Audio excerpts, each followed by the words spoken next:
Good morning, my dear students. I'm Meenu, your maths teacher.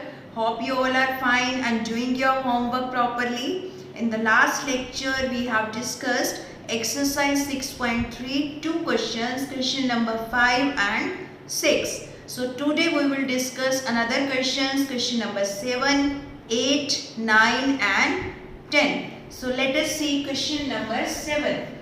The students of class 8th of a school denoted rupees 2401 in all. Each student donated as many rupees as the number of students in the class. Find the number of students in the class. What is the statement? Class 8 के सभी students ने मिलकर कितने rupees donate किए? इतने 2401. सभी students ने मिलकर जो इकट्ठा किया अमाउंट वो कितना था? 2401. अब एक बात उसने हमसे कही है कि each student donated as many rupees as the number of students in the class. हर बच्चे ने उतने ही रुपीस डोनेट किए हैं जितने की क्लास में स्टूडेंट हैं. क्या कहने का मतलब है? मान लीजिए क्लास में हमारे पास 5 स्टूडेंट्स हैं, ठीक है? तो 5 स्टूडेंट, जैसे ये फर्स्ट स्टूडेंट, ये सेकंड स्टूडेंट, ये थर्ड, ये फोर्थ एंड ये फिफ्थ, ये 5 स्टूडेंट हो गए हमारे पास, ठीक है? तो 5 स्टूडेंट है तो हर बच्चा 5 रुपीस ही डोनेट करेगा. जितने स्टूडेंट हैं उतना ही अमाउंट हर बच्चा डिनोट करता है. मींस ये कितना करेगा? रुपीस 5 डोनेट करेगा. ये भी रुपीस 5, ये भी रुपीस 5, ये भी एंड ये भी. तो कुल मिलाकर ये अमाउंट कितना हो गया? 1 2 3 4 5 5 5 25. टोटल अमाउंट कितना आया? 25. हम ऐसे भी समझ सकते हैं कि अगर एक स्टूडेंट डोनेट करता है 5 रुपीस तो 5 स्टूडेंट्स कितना करेंगे? 5 into 5 मीन्स 25. क्लियर हुआ ये? बिल्कुल ऐसे ही हम यहाँ पर अज्यूम कर लेंगे कि let number of students in the class. हमने यहाँ पर अज्यूम किया कि क्लास में कितने स्टूडेंट्स हैं? x. Each student donate money. कितनी मनी डोनेट करेगा स्टूडेंट? x ही करेगा, क्योंकि स्टूडेंट कितने हैं? x हैं. जैसे 5 स्टूडेंट थे तो कितना डोनेट कर रहे थे? 5 रुपीस. अब टोटल मनी कैसे निकलेगी? कैसे? जैसे हमने यहाँ निकाला, 5 स्टूडेंट हैं, 5 रुपीस हम डोनेट कर रहा है स्टूडेंट, तो टोटल कितना हुआ? 5 into 5 मीन्स 25. तो यहाँ टोटल कितना हुआ? x into x. अब टोटल मनी हमें दी हुई है कितना? 2401. 2401 x into x. जब बेस सेम होता है तो पावर क्या हो जाती है? ऐड हो जाती है. आपने पढ़ा हुआ है ये एक्सपोनेंशियल पावर में. सो यहाँ पर भी 1 है, यहाँ पर भी 1 है, तो 1 और 1 कितना हुआ? 2. अब मैंने आपको बताया था कि जब हम स्क्वायर को शिफ्ट करते हैं तो वो किस में कन्वर्ट हो जाता है? स्क्वायर रूट में. तो मीन्स हमें 2401 का क्या निकालना है? स्क्वायर रूट निकालना है. तो हम स्क्वायर रूट निकालेंगे. किससे डिवाइड होगा? 7 से. 343. 7 से 49. अगेन 7 से 7. 7 1 जा 7. सो 2401 कितना आएगा? 7 into 7.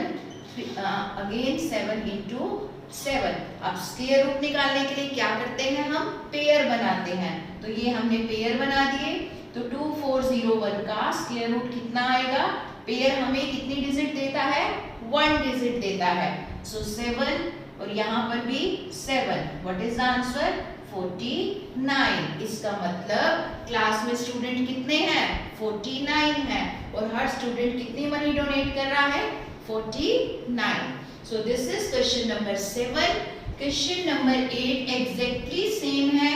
ये आपको खुद करना है. Do yourself. Now we will do another question. Now this is the another question. Question number 10. Find the smallest square number that is divisible by each of the numbers 8, 15 and 20. इस इसको ध्यान से समझिए बेटा। क्या लिखा है? Find the smallest square number. Square number कहें या परफेक्ट स्क्वायर नंबर कहें, एक ही बात है, ठीक है। हमें दो चीजों का ध्यान रखना है। एक तो नंबर होना चाहिए स्मॉलेस्ट, ठीक है, और दूसरा वो क्या होना चाहिए? परफेक्ट स्क्वायर होना चाहिए। और तीसरी चीज क्या है? वो डिविजिबल भी होना चाहिए, किससे? 8, 15 एंड 20 से, ठीक है। तो अब सबसे पहले क्या है? स्मॉलेस्ट। स्मॉलेस्ट के लिए हम हमेशा निकालते हैं एलसीएम, क्योंकि स्मॉलेस्ट एलसीएम का मतलब यही होता है least common multiple, right. Multiple मतलब डिवाइजर।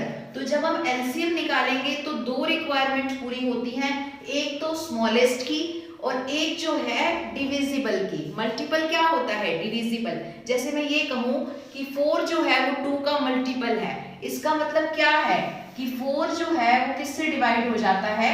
2 से डिवाइड हो जाता है। सो आप मल्टीपल कहिए या आप डिविजिबल कहिए, एक ही बात है। तो पहले हम एलसीएम निकाल करके दो चीजों को कंप्लीट करेंगे, एक स्मॉलेस्ट को और एक डिविजिबल को, राइट। तो सबसे पहले हम एलसीएम निकालते हैं। LCM of 8, 15 and 20।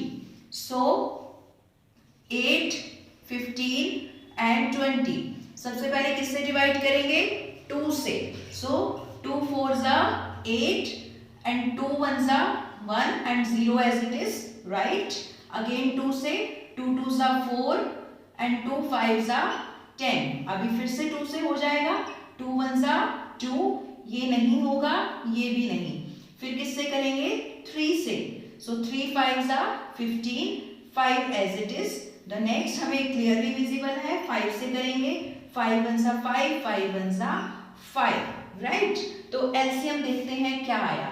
एलसीएम आया 3 टाइम्स तो 2 है and then 3 and then 5। So 2 into 2 into 2 into 3 into 5।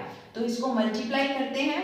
5 3s are 15, 15 2s are 30, 30 2s are 60, 60 2s are 120। अब ये नंबर कैसा है? ये नंबर एक तो स्मॉलेस्ट है, ठीक है, और साथ में ये क्या है? डिविजिबल भी है, किससे? 8 से, 15 से एंड 20 से, राइट।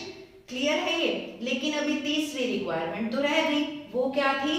Perfect square number. अब परफेक्ट स्क्वायर कब होता है? जब इस नंबर का प्रॉपर स्क्वायर रूट निकल जाए, मतलब कि इसके पूरे पेयर बन जाएं। अब अगर मैं इसके पेयर बनाऊं, देखिए मैं यहाँ लिखती हूँ, अगर मैं इसके पेयर बनाना चाहूँ तो ये पेयर बन रहा है, राइट, लेकिन इन तीनों का तो पेयर बन ही नहीं रहा। अब परफेक्ट स्क्वायर बनाने के लिए तो पेयर बनना बहुत जरूरी है।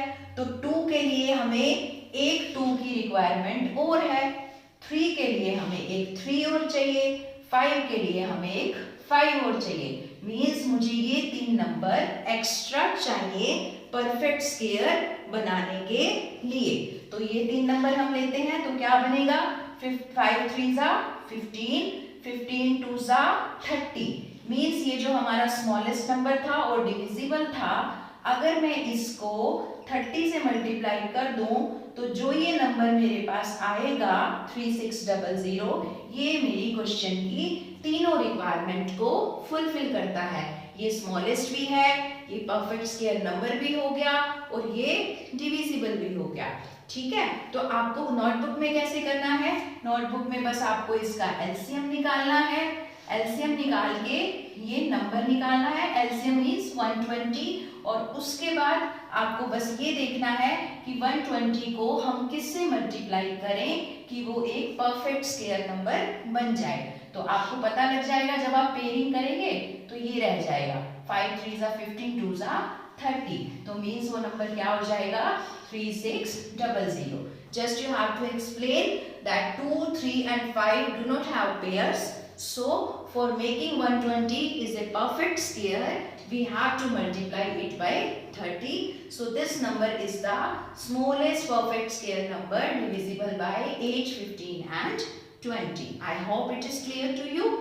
Now question number 9 is exactly same as question number 10. So you have to do it by yourself. So what is your homework for the day? You have to do 4 questions, 7, 8, 9 and 10 in your notebook. I'm sending one PDF also. See solutions in the PDF. Take help from there. Do your work properly and take care. Bye-bye.